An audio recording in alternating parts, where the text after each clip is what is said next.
Yo, Match2 Hoy here, back again with another video. This time we're talking about Damian Lillard and the situation that seems to be going on in Portland and looking like whether he's going to call out or request a trade. And seemingly over the last week or so, since Terry Stotts got fired and the process of looking for a new coach, it seems that Dame Lillard has, in his opinion and a lot of other people's opinion, received criticism for the coaches that have been in the job process or have been hired.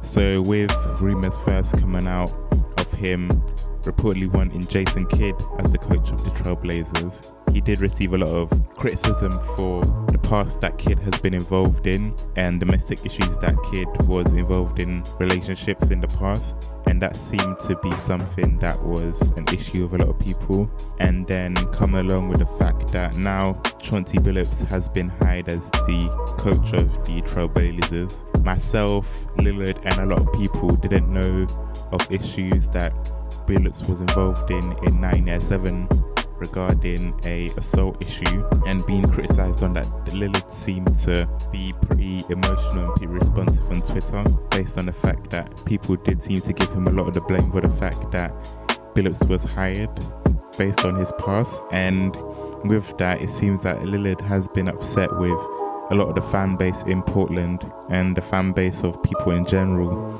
based on the things that he has received, especially for the fact that he wasn't directly involved in the hiring process. And with that has come rumours that Lillard might want out in Portland. And with that, I've just looked at a few teams that do have a possibility of getting him and what their chances are, and realistically which team could he end up in. Starting off with a team like the Miami Heat, while they do have players like Bam Adebayo and Jimmy Butler, they do seem to need that extra piece and that extra scorer, especially from the perimeter, who can create their own shot that could change their tides, as they did make the NBA Finals last season, but this year going out in the first round seems like was something pretty disappointing for them. So a trade that could be centered around the likes of Tyler Hero, Precious Achunwa, and their 2025 and 2027 first round pick could be something. But with Portland, that's almost certainly a team that they wouldn't want to deal him with the fact that the assets that the Heat would be providing wouldn't be good enough for what Lillard superstardom has and the assets that they would most likely want in return. And another example of that could be a team like the Toronto Raptors. And while they almost certainly aren't going to be trading Pascal Siakam, a trade that could involve Fred VanVleet, OG Anunoby, and their fourth round pick that they have this year, and a few more first round picks would be something that could be interesting. But once again, it goes down to, is this a team that Lillard really wants to go to?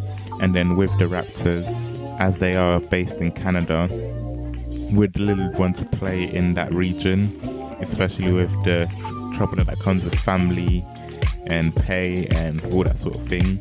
Seems that Toronto hasn't exactly been the number one free agent market for a lot of players, so this one seems like it could be another unlikely one.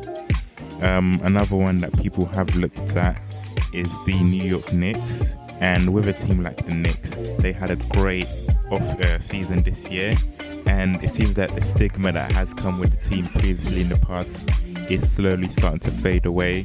So this one is an interesting one when you look at the fact that they did make the playoffs as the fourth seed last year, and one of the problems with the team was that they don't have a direct scorer, and you could see that the problems that Julius Randle had in the postseason, he wasn't able to create the sort of offense that he previously saw in the past. So where it was a trade that included someone like RJ Barrett, Emmanuel Quickley, Obi Toppin and Mitchell Robinson, is something that could be interesting. And then the Knicks also do have 4 first round picks that they could offer, along with 2 that are owed from Dallas due to the Porzingis trade. And another great thing for the Knicks is, because they work their salary cap extremely well, they don't have to match salaries exactly for Lillard, with the fact that they have $50 million in cap space. And this could be also something great for the Blazers as well, for the main fact that they could create a massive trade exception and from there possibly do something of their own. And then looking at another one, which is the Boston Celtics. While this one is quite unlikely, mainly for the fact that it would have to include Jaylen Brown and several young players, whether it's Time Lord Robert Williams, Aaron Naismith, or even someone like Marcus Smart. Boston is looking to change their team in some sort of way after they got rid of Kemba Walker. But I think that it would take a really brave decision for Boston to get rid of Jaylen Brown, considering the relationship that both him and Jason Tatum have had and what they've done in their young age. If they were to trade for Lillard, they would turn into a win-now franchise, which would be something different for the team. Looking at another one, that is a market that Lillard would almost certainly want to go to, but the assets do seem a bit unlikely, is the Los Angeles Lakers. If something like this were to happen, the Lakers would almost certainly have to do a sign-in trade involving Dennis Schroeder, and then involving someone like Kyle Kuzma, and putting in the last picks that they still have left after the Anthony Davis trade. So with a trade like this one does seem very unlikely, and the only reason that this would realistically happen is for the fact that if Lillard desperately wanted to go to Los Angeles, and if that was the case, then the Lakers and the Trailblazers would have to work together to do something realistically where this could happen. And because of the way the Lakers books are, it seems like it's something that would be really difficult to do when looking at what the Trailblazers would want best in their value for money. But looking at two other teams that are most likely and could be the favourites at the moment, starting off with the Philadelphia 76ers, they could do a trade involving Ben Simmons, Tyrese Maxey, the 2021 first round pick, the 2023 first round pick again, and the 2028 first round pick. And looking at Portland, if they did want to do a total blow up of the system and did want to start again from scratch, Ben Simmons would be a great player that they could start from there. And while Simmons has had troubles in the postseason that we've seen and has been highly criticised for his lack of jump shot and his lack of ability to take jump shots or any shots in the fourth quarter playoff games, it seems like something that could be a problem. But when trading superstars with the likes of Damian Lillard, it's really unrealistic that you get your exact value for money. Most of the time you're trading pennies on the dollar. And when you look at the best player possibly that they could get in a deal, it could be Ben Simmons. And then you get a young point guard like Tyrese Maxey, which would be a great asset to keep and develop. And then 3 first round picks as well, something that would be extremely interesting. And then looking at the final team that I have here, I've got the Golden State Warriors. And the trade involving them could include Andrew Wiggins, James Wiseman, the number 7 and 14 pick from this year's draft, a conditional 2026 first round pick, and a 2028 first round pick.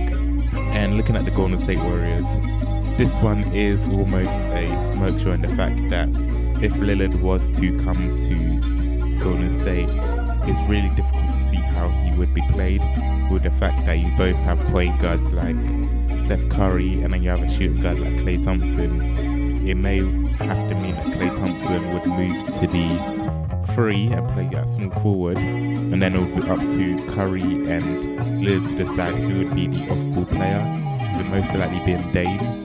And that does seem a bit unrealistic in the fact that Damian does like to have the ball and is a quite ball dominant player. As a lead role, would he be able to defer to Curry? And what would that look like, especially with how would Steve Kerr coach them? But looking at that important side, if they were able to get the likes of James Wiseman and get the 7 and the 14 picks from this year's draft, it would allow them to smoothly go into a rebuild and get as many assets as they can to start the rebuild straight away and see how they can look at the future for their team. But there's some other teams, but it seems like the assets that they have wouldn't be able to entice the Trailblazers, or they would be untouchables when you look at the likes of LaMelo Ball at the Charlotte Hornets, Michael Porter Jr. on the Denver Nuggets, or even someone like Dejounte Murray on the San Antonio Spurs. It seems like those players wouldn't really be ones that the Trailblazers would be able to get in a trade. But that's just my opinion. Like and subscribe if you have any opinions on where you feel Damian could end up. Share this with your friends and peace.